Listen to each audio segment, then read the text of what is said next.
नमस्कार. मी डॉक्टर शोभा अरुण उंचेगावकर, औरंगाबाद. रासक्रीडा. पुढे शरद ऋतू संपून वसंत ऋतूला आरंभ झाला असता श्रीकृष्ण कुंजवनात जाऊन मुरलीवादन करीत बसले. त्यावेळी कुंजवनातील मोगरा, जाई, जुई, चमेली वगैरे वेलींना फुलांचा बहर आला होता. सुवासाने सर्व अरण्य भरून गेले होते. त्या दिवशी फाल्गुन शुक्ल पौर्णिमा असल्यामुळे सर्वत्र स्फटिकाप्रमाणे स्वच्छ चांदणे पडले होते. इतक्यात कुंजवनात श्रीकृष्णाचे चाललेले मुरलीवादन ऐकून गोकुळातील सर्व लोक तल्लीन होऊन गेले. त्या मधुर व चित्ताकर्षक वेणुनादाने स्त्रिया आपले देहभान विसरून गेल्या.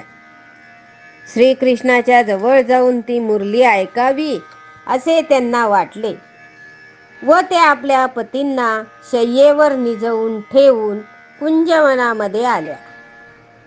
कित्येक स्त्रिया मुलांना पाजीत होत्या. त्या आपल्या मुलांना ठेवून तशाच कृष्णाकडे आल्या.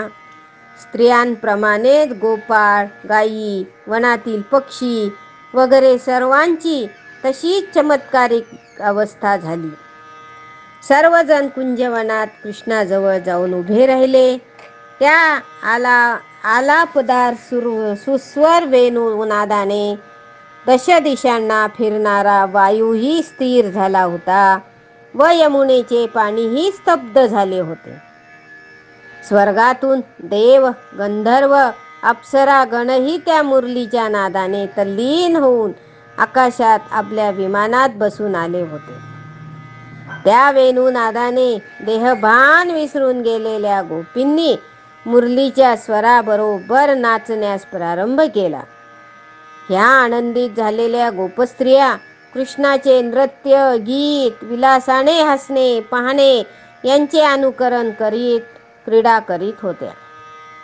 कृष्णाविषयी अत्यंत प्रेम प्रकट करून मधुर गायन करणाऱ्या त्या दामोदर परायण स्त्रिया वज्रात सुखाने विहार करीत होत्या. ज्याचे मुख हसत आहे, ज्यांच्या नेत्रातून भाव प्रगट झाले आहेत, अशा काळ्या हरिणीप्रमाणे डोळे असलेल्या कित्येक गोप स्त्रिया विकसित झालेल्या डोळ्यांनी कृष्णपान करीत होत्या. हे सखी इत्यादी दामोदराने उच्चारलेली वाणी आनंदित झालेल्या त्या श्रेष्ठ स्त्रिया ऐकत असत. ज्यांनी भांग काढून बांधलेले केस रासक्रीडेच्या वेळी कृष्णाने व्याकुळ केल्यामुळे ते गोपकन्यकांच्या स्तनांवर सुंदरपणे विखुरले जात असत. याप्रमाणे गोपींच्या समुदायांनी विभूषित झालेला तो कृष्ण चंद्राने युक्त असलेल्या रात्रींमध्ये सुखाने आनंदित झाला. श्रीकृष्णानेही अनेक रूपे धारण केली आणि प्रत्येक गोपींबरोबर कृष्ण याप्रमाणे फेर धरून सुंदर गाणी म्हणून नाचू लागले. मध्यभागीही आपणच वेणू वाजवू लागले. त्यावेळी ती श्रीकृष्णाची रासक्रीडा पाहण्याकरिता आकाशात देवांच्या विमानांची दाटी झाली.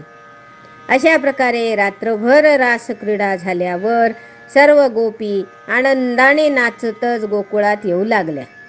गोप आपल्या स्त्रियांचा शोध करू लागले. तो त्या आपल्या मंदिरात निद्रिस्त असलेल्या दिसल्या. नंदकृष्णाचा शोध करतो. तो कृष्ण व बलराम आपापल्या मंचकावर गाढ निद्रेत असलेले दिसले. प्रभूंची ती अपूर्व लीला पाहून सर्व थक्क झाले.